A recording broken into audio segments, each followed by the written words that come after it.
So I've got this set of books I want to talk about. It's I think there's supposed to be 12 of them. I have 9 of them, so I am missing 3. But before I get into the content, I have to address. Looks like some of them have some mold on them, so I'm going to try cleaning them up. From what I've seen on the internet, the best thing you can do really is go over them with a little bit of detergent, bleach and water, and then put them out in the sun. So that's my plan. The sun should be hitting my bench outside in a little while, so I'm going to clean them up and lay them out. So rather than making up a bleach detergent concoction, I'm going with this stuff because that's what we have around. Let's see how it works out.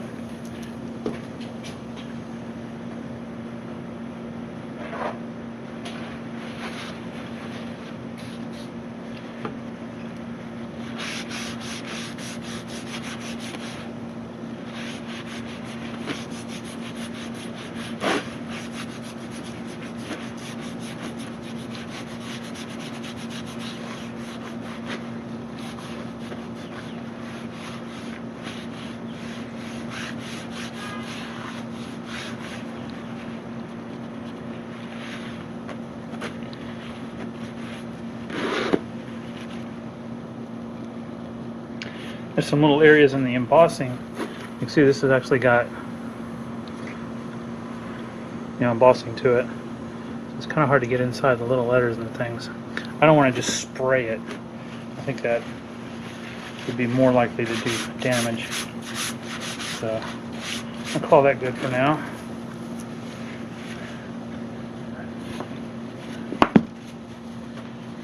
For that surface. And then I think I'll probably give it a nice little sort of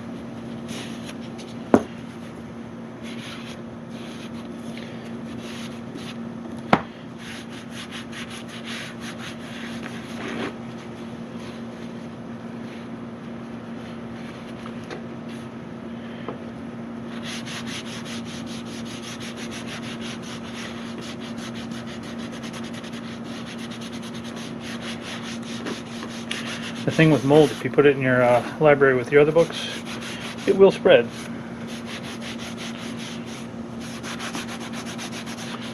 So I'm sure I've got some moldy books there already, so damage is probably done. But if I can mitigate it a little bit, why not? So now this is going to go out in the sun, and I'll work on the other ones. Alright, so I had a day to come back to this. It's Hurricane Florence time here in Virginia, although looks like we got lucky. We're not going to get it too bad. Carolina's not so much, so good luck to you guys. But anyway, got the day off from work.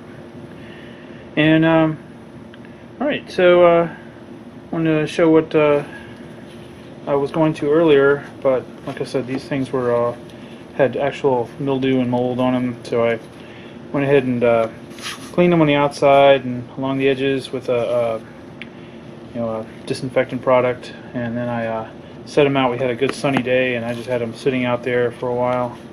So it's about as good as I can do with them. I might have already mentioned this, but if you can see who had this earlier. That John C. Hansen.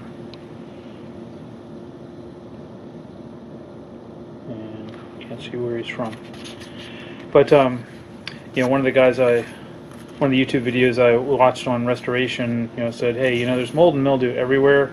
Your goal is to reduce the local economy to normal levels, or not economy, ecology.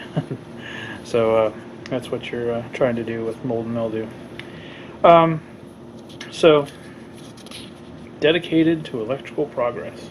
I love the Audels series of books. I have a set of them for carpentry, and I may get some of the other ones.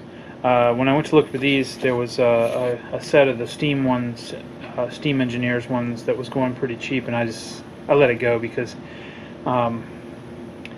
hoping that somebody that's actually building Steam engines would get it, rather than, I don't know when I'll ever get into that.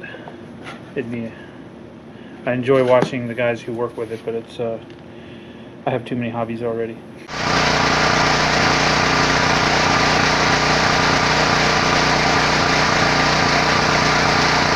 So, but this stuff is really interesting to me. Oh, I wanted to mention, by the way, I had, before I got these on eBay, this is not a complete set, by the way. This is 1 through 8. If you notice on that one page I was just showing, looks like there are 12 of them. And you can see all the different topics that these things cover. One thing I really like about these, going through them. Oh, lost battery there. Don't know how much I missed. So I was pointing out originally copyrighted 1929, 1938, reprinted 1947. What's interesting is you know, there was a whole lot of discovery in the electrical field between those years. So I wonder how much they updated it. What's interesting is I have this this Hawkins electrical guide that I think predated the Audels, and you'll notice it's printed by the Audel and Company, so it makes you wonder what happened there, whether they bought them out. So this one was copyrighted in 1917, so there will be some interesting little updates between in the material from 1917 to 1929 and maybe 1947. But I did already look and compare the tables of contents, and you can tell that there are some, it's definitely an update of the same book.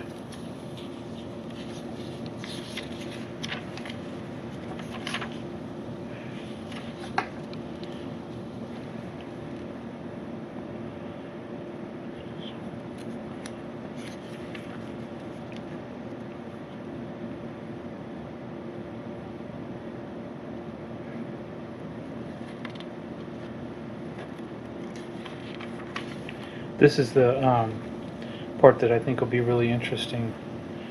And this is in the newer versus the older version. Experiments illustrating dynamo and motor principles. They've got a couple of different, so let's see, like 303 to 320.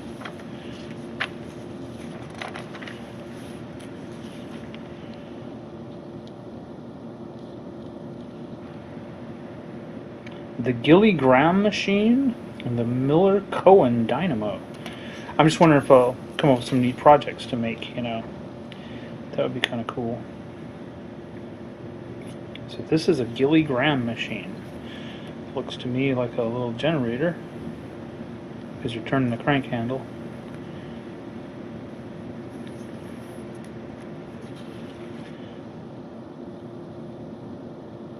And 3 basic parts: armature with a commutator, field magnet with base, and a brush holder.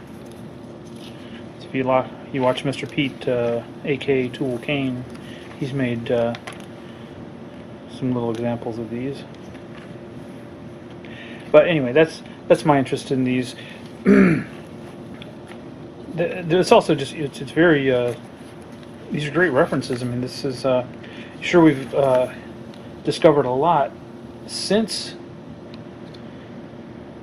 1917, 1929, even since 1947, but a lot was already known. More was known then than I'll ever learn.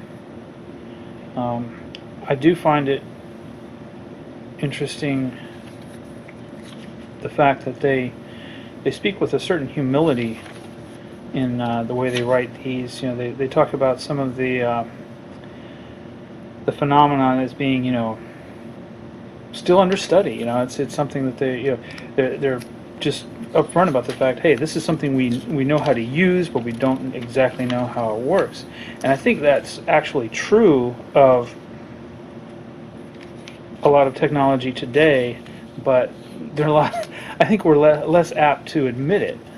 So I think there's a basic humility back then that we could benefit from. So anyway, I am looking forward. That's just a little, I don't know, exposition on the Audels series. This is the electric one. They've got a lot of different ones. You can sometimes find them pretty cheap on eBay. I got this set for, I think, $10. I think the shipping was more than the set.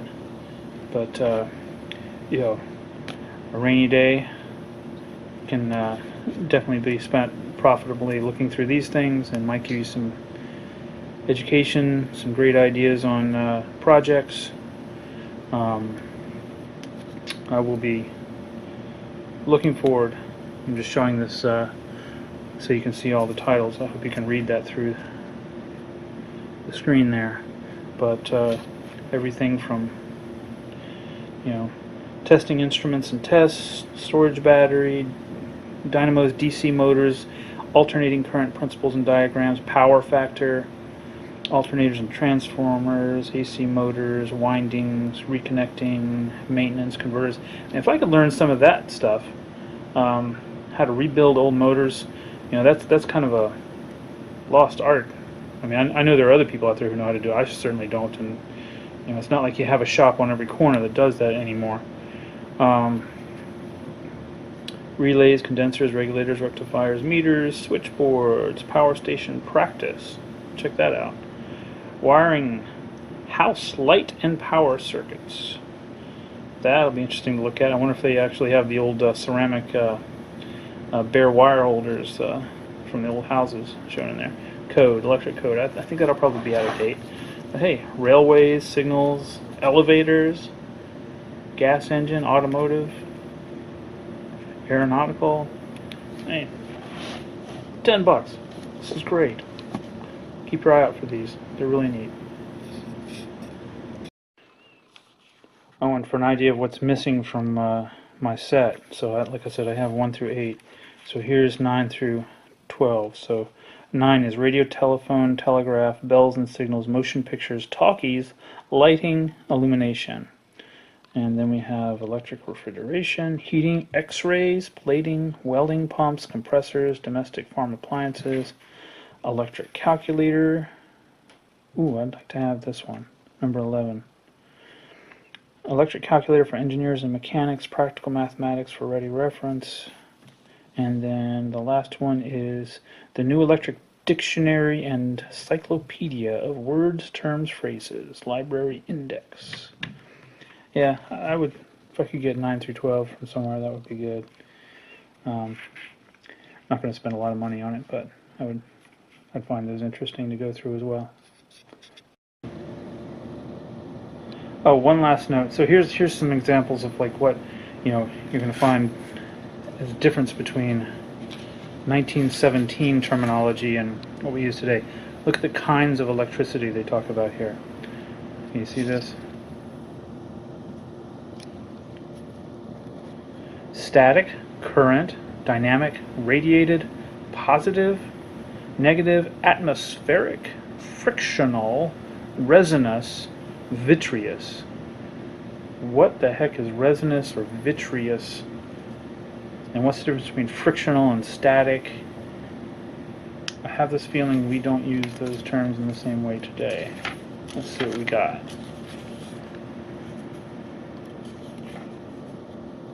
Kinetic, chemical energy, conservation of electricity. What is electricity?